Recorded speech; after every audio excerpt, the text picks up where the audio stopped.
은혜와 참된 복을 누리는 우리 모두가 되시기를 간절히 소원합니다. 오늘의 시는 다윗의 시로 찬양시로 잘 알려진 시라라고 해볼 수 있습니다. 구조적으로는 찬양으로 부름을 받은 한 개인이 그 개인으로 말미암아 주변으로 확장되는 그러한 역사가 나타내는 그러한 모습으로 구조적인 것을 볼 수 있습니다. 결과적으로 나 한 사람을 통해서 우리의 가족이 찬양을 하게 되어지고 우리의 가정이 주변 열방까지 그것을 영향에 끼치게 되어 주변도 하나님을 알고 주님을 찬송하게 된다라고 하는 내용이 시편 103편의 내용이라고 해볼 수 있습니다. 그래서 오늘 하나님은 우리를 불러주신 줄로 믿습니다. 우리의 가정에 또 가족들이 믿음이 연약할 수 있고요. 사랑하는 자녀들이 세상을 노래하고 찬양하는 모습들이 있을 수 있습니다. 또한 가족들도 아직은 주님을 잘 알지 못해서 세상 노래에 슬퍼하고 술을 마시고 그렇게 마음을 이렇게 아프게 하면서 스스로를 가두는 이러한 모습을 우리는 보게 됩니다. 그래서 하나님은 우리에게 사명을 주셔서 오늘 이 자리에 우리를 개인으로 부르시고 또 우리를 통하여서 우리의 가정과 주변 열방이 주님을 바라보고 찬송하게 하려고 오늘 부르신 줄로 믿으시기를 바랍니다. 먼저는 예배하라라고 하는 우리가 마음으로 말씀을 보겠습니다. 시편 103편 1절의 말씀 다 같이 다시 한번 읽어봅니다. 시작. 내 내 영혼아 영혼아 여호와를 여호와를 송축하라. 송축하라. 내 내 속에 속에 있는 있는 것들아 것들아 다 다 그의 그의 거룩한 거룩한 이름을 이름을 송축하라. 송축하라. 아멘. 송축하라라고 하는 의미는 복이라는 말과 관련되어 있습니다. 복이 뭐냐면 바라크. 바라크가 엎드리다, 무릎을 꿇다라고 하는 뜻을 가지고 있거든요. 그런데 오늘 송축하라라고 하는 의미도 바라크라고 하는 그 복과 연결된 의미를 사용하고 있습니다. 한마디로 숭배의 행위를 보여줌으로써 이게 하나님께 나아가면 하나님께 예배하는 것, 하나님을 손축하는 것, 하나님을 찬양하는 것으로 나타나는데 세상 앞에 사람 앞에 하면은 아부떠는 것, 엎드려 절하는 것, 그리고 우상 숭배하는 것 이렇게 바뀌게 되는 것이죠. 세상이 주는 복은 제한됩니다.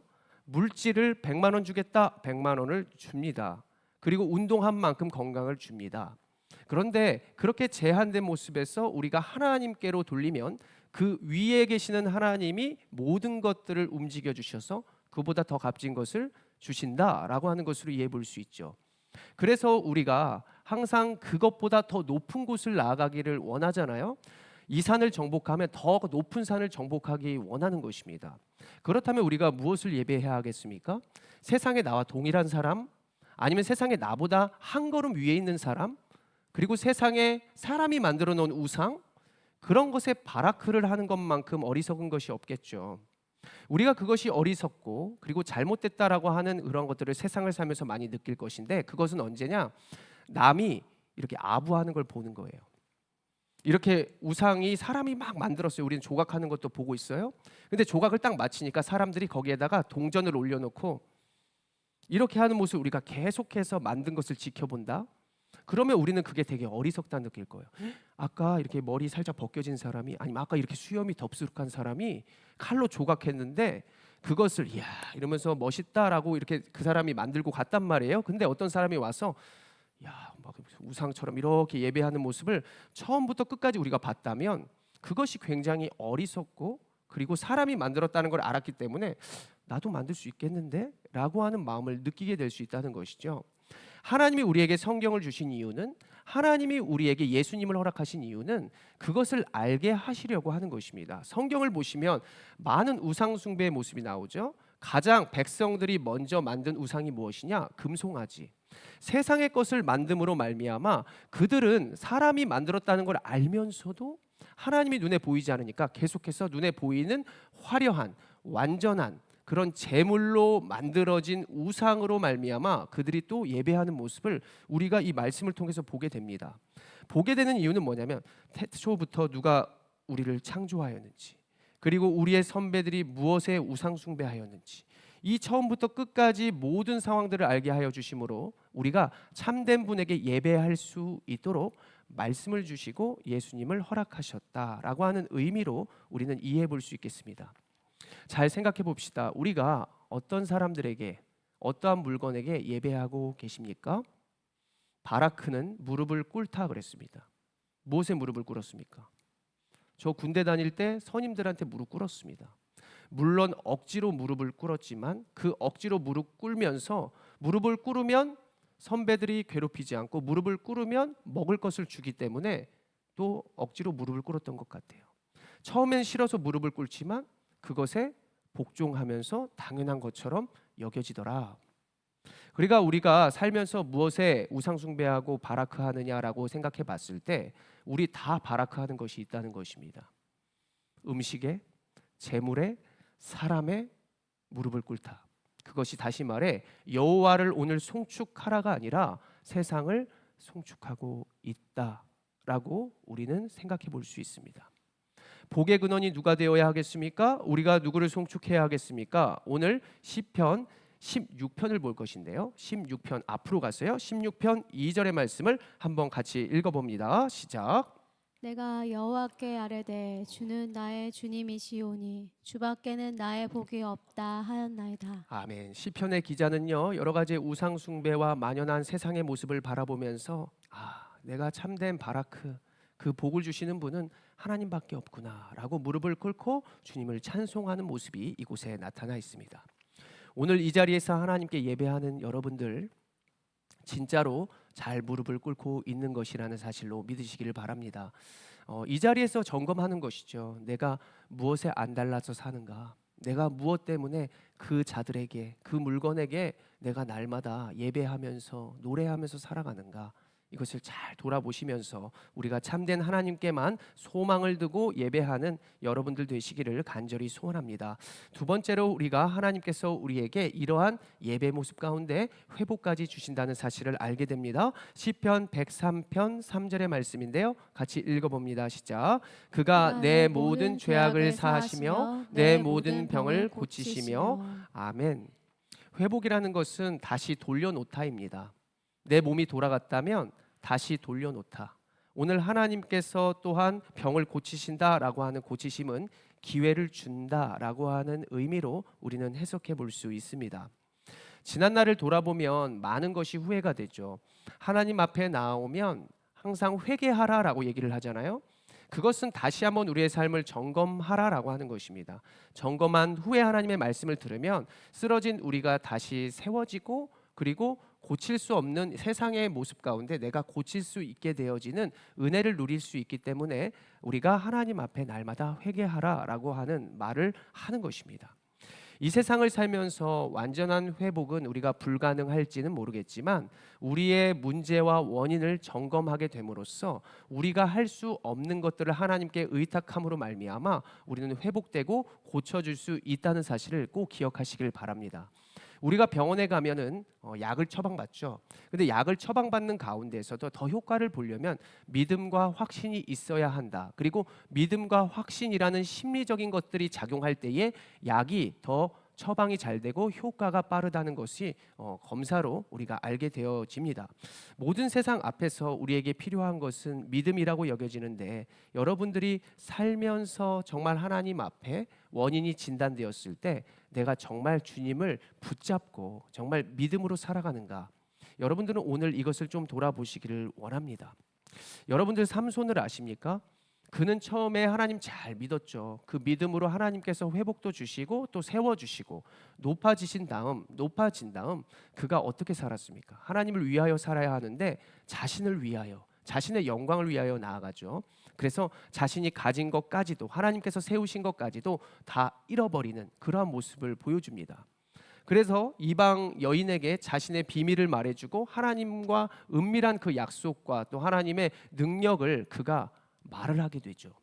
이방 여인에게 말하게 됨으로써 그가 어떻게 됩니까? 자신의 영광, 이방의 영광으로 살아가니 하나님이 그것을 취하여 버리셨습니다. 그러니 삼손이 그 능력 가운데에 모두 앞에 조롱거리가 되는 것입니다. 모든 것이 약해지고 쓰러지고 문제가 발생됐을 때 하나님은 그에게 다시 회복을 주시고자 어떻게 하십니까? 세워 주시려고 하나님은 그 앞에 계속해서 함께 하십니다. 그는 기도했습니다. 마지막으로 그가 기도하는 내용을 한번 읽어볼 터인데요. 우리도 이렇게 하나님 영광 위하여 살아가겠다는 그 다짐이 있다면 지금 현재 여러분들의 약함이 분명히 강함이 될 줄로 믿습니다. 우리가 이렇게 강하게 살아가야 하는 이유를 깨닫기를 원하면서 우리가 사사기 16장 28절의 말씀을 같이 한번 읽어봅니다. 시작. 삼손이 여호와께 부르짖어 이르되 주 여호와여 구하옵나니 나를 생각하옵소서. 하나님이여 구하옵나니 이번만 나를 강하게 하사 나의 두 눈을 뺀 블레셋 사람에게 원수를 단번에 갚게 하옵소서 하고. 아멘. 이번만 날 온전케 하사. 하나님, 나 이번 한 번만이라도 좋습니다. 지난날에 건강을 회복시켜 주셔서 내가 하나님 영광을 나타낼 수 있도록 주여 함께하여 주시옵소서라고 기도하는 것입니다. 여러분, 회복을 위해서 기도하는 것들이 많이 있을 것 같아요. 내 몸이 예전과 같지 않고 이 죄악된 세상 가운데서는 우리는 죽을 수밖에 없습니다. 그런데 우리가 그리스도인들이 소망이 되어야 할 것이 무엇이냐면 잘 죽는 것입니다. 잘 사는 것도 중요하지만 우리는 잘 죽어야 돼요. 명예롭게 죽어야 한다는 것입니다. 자녀가 보는 앞에서도 자랑스럽게 부모가 무엇을 위해 목숨을 바치는가? 사람을 위해서 목숨을 바치는가? 그냥 제한된 나의 영광을 위해서 나만 잘 먹고 잘 살아야지. 저 사람들은 가난해도 상관없어. 저 사람은 눈물을 흘려도 상관없어. 나만 잘 먹고 잘 사는 인생, 이것을 우리의 자녀와 우리의 가족들에게 보여주실 것입니까? 삼손이 자신만을 위한 삶을 살다가 약함을 주셨어요. 하나님도 물론 우리만 잘 먹고 잘 살아서 약함을 주신 것은 아니겠지만 우리가 인생을 한번 잘 돌아보면 우리의 약함 그때에 하나님이 무엇을 원하실까? 하나님은 그 약함 가운데 우리가 무엇을 기도하기를 원하실까라고 생각을 해봤을 때 지금보다 좀 더 자랑스럽고 멋진 부모가 되기를, 멋진 자녀가 되기를, 딸이 되기를, 아들이 되기를, 남편이 되기를, 아내가 되기를 하나님은 바라실 것 같습니다. 너가 그래도 나를 믿는다면 정말 살아있는 나를 의지함으로 너가 이기는 모습을 보여줘야 되지 않겠니? 너가 적어도 나의 사람이라면 너의 자녀들에게 이러한 것들을 좀 보여주면 되지 않겠니? 이것이 바라시는 모습이라고 생각합니다. 삼손뿐만이 아니라 여러 믿음의 사람들도요, 그 약함을 가지고 하나님은 계속해서 영광스럽게 사용하는 모습을 우리는 보게 되거든요. 그래서 우리가 다 약함을 이 시간 한번 생각해 보면서 아버지 앞에 오늘 기도하는 것입니다. 하나님, 내가 이것을 위해서 회복하길 원합니다. 이번만 나를 강건하게 하사 내가 주님의 기쁨이 되고 주님의 사명을 잘 감당하는 그런 아버지가, 그런 아내가, 그런 엄마가, 그런 딸이, 그런 아들이 되게 하여 주시옵소서. 이러한 고백으로 우리가 나아갈 때 하나님 분명히 그 약함을 통해서 강함을 나타내 보여주시고 그 약함을 주님으로 말미암아 할 수 있다는 것을 분명히 보여주심으로 말미암아 우리를 세우시고 참된 능력으로 가게 하실 줄로 믿으시기를 바랍니다. 그 기회를 주시기 위해서, 우리를 다시 세우시기 위해서 주님께서 오늘을 허락하셨다 믿으시기를 바랍니다. 우리가 세 번째로 만족하게 하신다. 우리가 오늘 말씀 가운데서 날마다 우리가 살아가면 탄산음료 먹는 것처럼 많이 부족하잖아요. 그런데 하나님은 오늘 만족하게 하시기를 원하신다는 것입니다. 시편 103편 5절의 말씀을 한번 같이 읽어봅니다. 시작. 좋은 것으로 내 소원을 만족하게 하사 내 청춘을 독수리같이 새롭게 하시는도다. 아멘. 5절에 좋은 것으로, 이 좋은 것은 우리가 보기에 좋은 것인지 하나님이 보시기에 좋은 것인지 모르겠지만 주님은 이것이 좋다고 생각하여서 허락하신다는 것입니다. 만족하게 한다, 이 말은 채우신다는 의미가 있어요. 우리가 자녀들이 배가 고파서 막 음식을 먹고 있을 때 목이 메일까 봐 물을 만약에 따라준다고 합시다. 그러면 그 물을 계속 넘치도록 부어주고 싶겠죠. 목 막힐라, 이렇게 채운다라고 하는 의미가 오늘 만족이라는 의미입니다. 그런데 그 물을 너무나 많이 먹어서 정말 좋은 것을 못 먹을까 봐 때로는 이만큼만 채우신다라고 하는 것이 또한 만족입니다. 부모님은 우리를 가장 잘 아시죠. 근데 그 부모보다 더 잘 아시는 분이 하나님이신데 하나님이 정말 좋은 것으로 우리가 되기 위해서 때로는 재물을 요만큼만 채우실 수 있고 그 부족함 가운데 또 요만큼을 채우실 수 있습니다. 그런데 우리가 보기에는 만족하면 안 되는 거예요. 그러다 보니까 세상의 것으로 채우니 이게 무엇이 돼요? 혼합주의가 되죠. 주님도 좋고 세상도 좋고. 근데 주님께서 좋은 것으로 요만큼만 채우셨단 말입니다. 11조를 500만 원, 1000만 원 하고 싶은데 그것보다 더 적게 주신단 말이죠. 아, 자존심이 있는데. 그게 아니라 주님께서 이만큼 좋은 것을 채우셨으면 이거 가지고 헌금하는 거고요. 이거 가지고 예배하는 거예요. 그렇게 나아가야 되는데 우리는 세상의 것으로 취해서 이만큼의 분량으로 드리려 하니 신앙생활 어렵죠. 때로 빠질 수 있어요. 우리가 성경 스터디 이것도 빠질 수 있고요. 여러 가지 할 수 있어요. 내 형편의 모든 것을 할 수 있는데 내가 하나님께서 나를 잘 아시고 이만큼 주셨다면, 이 분량을 주셨으면 이걸 가지고 예배하고 이걸 가지고 주는 겁니다. 이것이 하나님께서 허락하신 만족이라고 하는 것인데요. 우리가 그 만족에서 계속 세상을 생각하니 나는 부족해. 때로는 하나님께서 만족하게 주셨는데 세상의 것을 채우고 나서 배 아파. 이렇게 살아가는 게 우리의 신앙생활이고 인생인 것 같습니다. 그래서 하나님은 오늘 5절의 말씀을 우리에게 주시면서 그 참된 만족이 무엇인가라고 하는 것을 깨닫기 원하신다는 것입니다. 여러분들 차가 달리려면 기름이 있어야겠죠. 여러분들 차 렌트 해보셨습니까? 렌트를 해보면 처음에 차가 여러분들 제주도 같은 데 가면 렌트 하실 거예요. 그러면 기름이 진짜 웃긴 게 요만큼 채워져 있어. 한 2, 3km만 가면 끊길 정도로 채워져 있단 말이에요. 그러면 우리는 진짜 신기하게도 요만큼만 다 쓰고 다시 그대로 요만큼만 채워놓고 사실 렌트한 거를 반납하고 싶잖아요. 그런데 이상하게 그것보다 더 많이 분량을 채워놓고 준단 말이죠. 좀 아깝잖아요. 제가 그래서 지난번에 예전에 제주도를 갔을 때 요만큼을 맞추겠다고 기름을 한 5천 조금씩만 넣은 거예요. 조금씩만 넣다가 결과적으로는 2칸이 있었단 말이에요. 처음에. 근데 제가 한 칸으로 갖고 간 거예요. 근데 기가 막히게 2칸이 아니고 한 칸이라고 돈을 더 내라는 거예요. 몇천 원을. 정확하게 알더라는 거예요. 그 정확하게 안다라는 것이 바로 세상에서 보는 것도 그만큼 채워져야 된다고 하는 것입니다. 이렇게 살아가면서 세상에서도 정확한 눈금으로 잘 채워지기를 원하고 그만한 측정값으로 진단을 한다는 것이죠. 그만큼 자신의 소유의 차니까, 자신의 회사의 차니까 정확하게 그대로 준 만큼 받으려고 하는 게 세상이라는 것이에요. 오늘 하나님도요, 우리가 하나님의 소유고 또 하나님께로 갈 사람들이기 때문에 하나님은 우리의 필요를 잘 압니다. 세상에서는 세상의 머리로 이만큼이 있어야 나는 달릴 수 있고 이만큼을 가져야 나는 할 수 있어라고 해도요, 하나님 앞에 서면요, 정확한 진단법으로 우리가 너무 과해질 때도 있고 부족해질 때도 있다는 것이죠. 세상도 그렇게 정확한데 하나님께로부터 온 하나님의 백성들을 볼 때에 하나님은 어떠한 것이 정확한 수치인지 정확한 진단인지를 깨달아 알아서 하나님은 우리에게 정확하게 하나님이 보시기에 만족을 주시려고 채우신다라고 하는 것을 이해하시길 바랍니다. 세상에서도 꿈을 이루려면 성실이 있어야 되겠죠. 우리도 하나님의 이 측정값과 주님의 만족을 알려면 예배라는 것을 해야 합니다. 하나님을 알아야 나의 인생을 알게 되고 말씀을 묵상해야 우리는 내일을 살아갈 수 있다. 하나님은 오늘 무엇으로 채우신다고 하십니까? 좋은 것. 그 좋은 것이 과연 무엇일까요? 여러분, 처음에 우리가 복이라는 것을 시작했습니다. 예배라고 하는 것을 말씀드렸습니다. 우리가 정말 좋은 것이라고 여겼을 때는 우리가 예배하는 것입니다.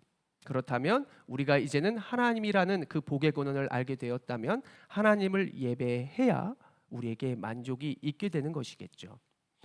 앞으로 살아갈 때에 여러분들 고난을 받을 때는 예수님을 생각하라.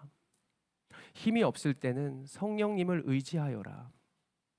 그리고 내가 내일 일을 알 수 없을 때, 수많은 유혹이 있을 때, 그리고 모든 계획을 세울 때는 성부 하나님을 의지하여라. 성부, 성자, 성령. 우리가 여러 가지의 인생 가운데에 요동하는 인생 가운데에 하나님은 이 하나님을 의지하도록 우리를 지으셨는데요. 앞으로 여러분들이 여러 가지의 모습들 가운데에 참된 만족과 참되게 예배해야 할 대상은 오직 하나님 아버지뿐만이라는 사실을 꼭 믿으시기를 바랍니다. 이사야 40장 31절의 말씀을 보면요, 하나님을 앙망하는 자, 하나님을 예배하는 자는 새 힘을 얻는다라고 얘기를 하고 있습니다. 한번 같이 읽어보고 우리가 기도하는 시간으로 나아가겠습니다. 이사야 40장 31절의 말씀인데요, 같이 한번 읽어봅니다. 시작. 오직 여호와를 앙망하는 자는 새 힘을 얻으리니 독수리가 날개치며 올라감 같을 것이요 다른 박질하여도 곤비하지 아니하겠고 걸어가도 피곤하지 아니하리로다. 아멘. 왜 곤비하지 않고 걸어가도 피곤하지 않을까요? 세상은 더 달려야 한다 그렇죠. 더 많이 이루어야 한다고 합니다. 그러면서 우리의 몸을 희생시키지만 하나님께서 성령에 의지하고 주님께서 열어주시는 그 길로 감사로 성실로 나아가는 인생은 곤비하지 않고 달려도 힘들지 아니한다.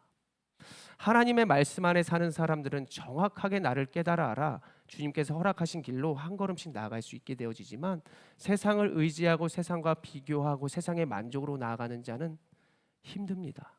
낭망합니다. 쓰러집니다. 그러나 주님을 예배하는 자는 오늘 성령 하나님께서 새 힘을 주시리니 독수리가 날개쳐 올라감 같을 것이고 달려가도 곤비하지 아니하겠고 걸어가도 피곤하지 아니하리로다. 왜요? 우리의 약함을 세상과 내가 하는 것이 아니라 하나님이 하실 것이기 때문입니다. 정확하게 내가 예배했던 것을 우리가 기도하면서 깨달아 하시고 우리가 다시 한번 무엇이 나에게 복을 주는지 만족하게 하는지를 정확히 깨달아 알아 여러분들이 여러분들의 삶을 하나님께 맡겨드리면서 독수리 날개쳐 올라가듯이 성령의 충만한 은혜로 살아가는 여러분 되시기를, 참된 복을 누리는 여러분들 되시기를 간절히 소원하고 축원합니다. 기도하겠습니다.